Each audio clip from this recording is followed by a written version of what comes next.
Alrighty, this is the 2020 Nissan Versa SV is the trim level.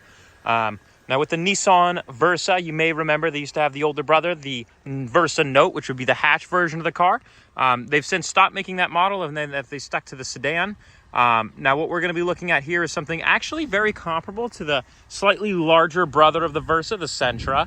And it's actually my favorite thing to tell people is that when you're looking at the two, when you're looking at the Sentra, you're looking at the Versa, especially when you're coming down to the Versa in size, what you're really doing is you're looking at a slightly more efficient, slightly more cost-effective, and slightly smaller option over the Sentra.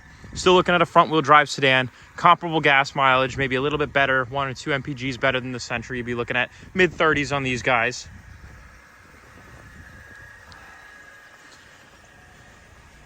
Now what we'll do real quick is just check out the trunk. One thing that's actually, and it sounds kind of little because it's, it's the trunk and it doesn't sound like a huge flex, right? But it's amazing. So for some reason, and I don't know how, and I've been here for 2 years and I still don't get it, Nissan has managed to make absolutely massive trunks in all of their vehicles, especially their sedans. And of course the SUVs have large trunks, but that's a given nature of the size of the vehicle. Now, when we're looking at the Versa, you'd think very small, compact sedan.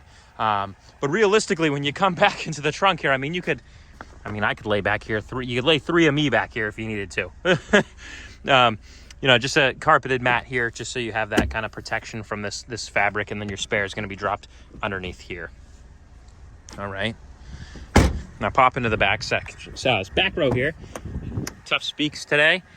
So the second row of the vehicle here, those seats are all the way back and leaned a little far back at the moment, but legroom wise, you should be rock solid in these. In fact, let me just move that to a normal seating position. Okay. So now that we're looking at like a more normal seating position of the vehicle, you can see we've actually got a pretty good amount of legroom here. I'm about 6 feet tall. I really don't have a problem getting in the back of one of these. And it is a 3-seater as well, so if you do need to fit that third person, you can do so. Moving up into the front row of the vehicle here. One thing of note, if you've seen my Sentra videos before, you're not going to see a huge discrepancy in feature set in this. Of course, with the Versa, you do get a whole slew of safety features, especially on the SV model. But that's going to be pretty standard across the board with Nissan. And again, we go over these so many times. Front and rear collision warnings, prevention systems, blind spot monitoring systems. You really get the whole nine with Nissan. So hopping into the car real quick. Starting right here in the center, we're going to have our information display. So on here, we can look at things like our entertainment, our average gas mileage. We can monitor our safety features. Of course, we have the indicator for which gear we're in at the moment, which is indicated by the P. Obviously, we're in park at the moment. And then we can also alter and work on some of the vehicle settings and display settings through here as well. Moving over to the entertainment display here, we've got a very large screen.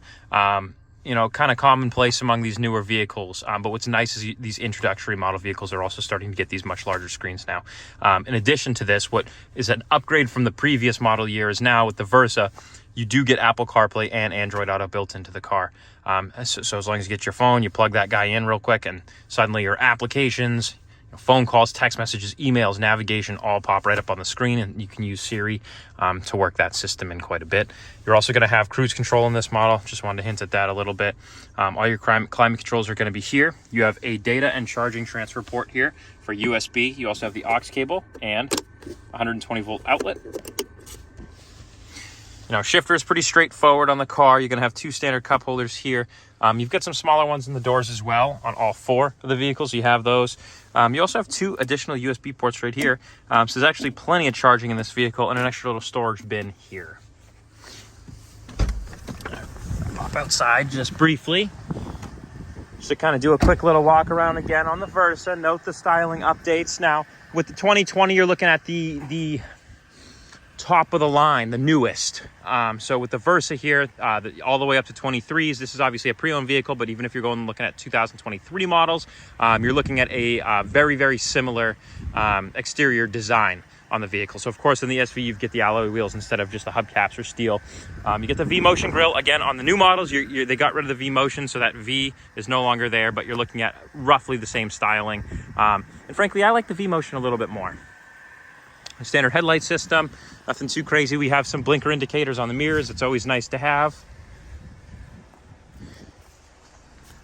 In the rear end on these, so much slicker than the previous generation. I tell you, Nissan has really stepped up their game since 2020, and every single one of their models since 2020, or nearly all their models since 2020, has been completely redesigned and upgraded, and it's made a huge difference in their lineup.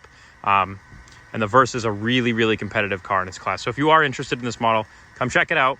Auto Fair Nissan, Stratham, New Hampshire, our number 603-580-4598. Give us a shout, set up an appointment, come check it out. Thanks again.